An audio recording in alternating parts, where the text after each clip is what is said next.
Today we're going to have a look at the smallest things we keep in this little room.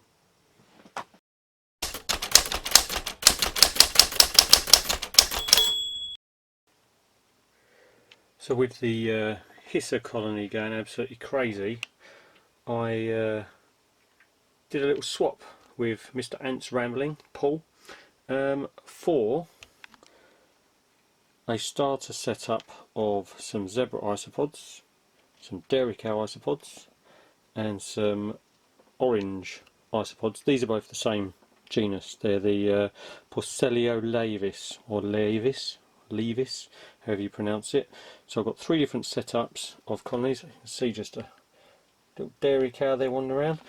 I've got three setups of those I've got to do, and also we got three of these little tiny Sungaya stick insects to set up as well. So we're going to do them right now. Oh look, recently molted Regardless has come out to say hello. That needs a meal. Look at its belly. Definitely needs a meal. Right, and camera guy's out having a wander. Look at those pipe cleaner legs. Beautiful spider. Oh, we're blessed today, look. We have Pulcher out as well on top. What is going on with all these spiders we never see? This is brilliant. Right, anyway, back to the isopods. So first up we have the actual Sungaya stick insects, which I think you can just see one of them just there. I'll get some better footage of these in a second. But yes, at the moment they're in there with a bit of bramble. I do have a spare, needs cleaning out, but I do have a spare mantis den enclosure, which I think will be perfect for them. All I've got to do is put a bit of substrate in the bottom, get some bramble, maybe some hawthorn, bit of ivy in there maybe, a few sticks, and set that up nicely for them. Hopefully, I mean, it's funny because they don't need much of a setup, they're not bothered. As long as they've got a bit of food they'll eat, but let's make them live in paradise, yeah? We've got those to do, and then we've also got to try and put these isopods, again I'll get some better footage of these things, we're going to put them in some enclosures. Now I've got these big tubs, I've got two different sizes. We have this size, which is probably plenty big enough. Let's look at the lid. Plenty big enough compared to what they're in at the moment. I mean, that's the lid over the top of the bra plus, or the cricket tub they're in at the moment. But going forward, obviously they're going to multiply. So I'm thinking this tub, which is double the size of the cricket tub they're in at the moment, will probably be a better option. So we're going to go with the bigger ones, and then I haven't got to worry about rehousing them again.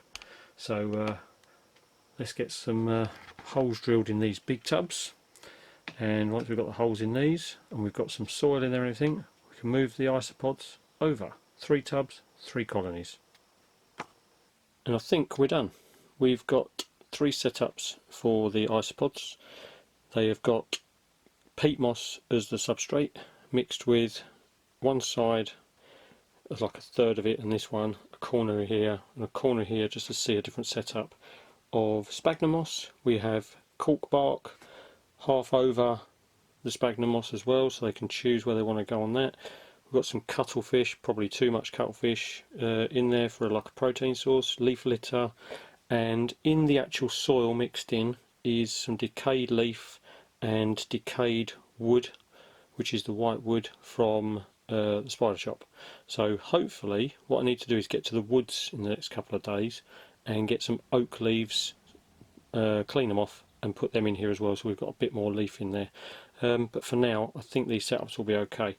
As far as the stick insect goes, we have just some cocoa fibre mixed with a little bit of peat moss and these branches that are in there, that basically what I'm going to do is I'm going to have the bramble sort of stood up in the middle here against the bits of wood, so they've got something to sort of perch against, because the bramble will obviously be coming in and out as they eat it, and it needs replenishing.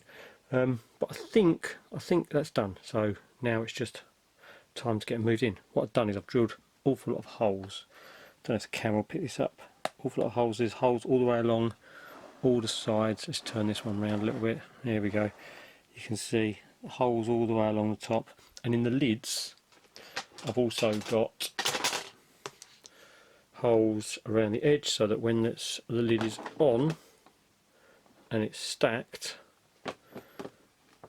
the holes aren't impeded at all. The holes are right on the edge there, so that should be good for stacking them and not cutting down any ventilation should they need it. Right, let's move them in. And that's the zebras in.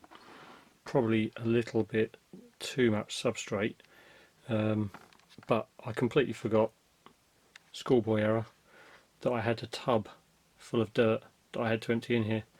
But I think it looks okay. There's not too much substrate, it's just piled up a little bit over the cork bark at the back. But yeah, looks alright. Pretty happy with that. Let's hope they breed a lot. On to the next one. And the orange are in. Not that there's much to see with these ones because they're hiding. But there we go, that's about all we're going to see.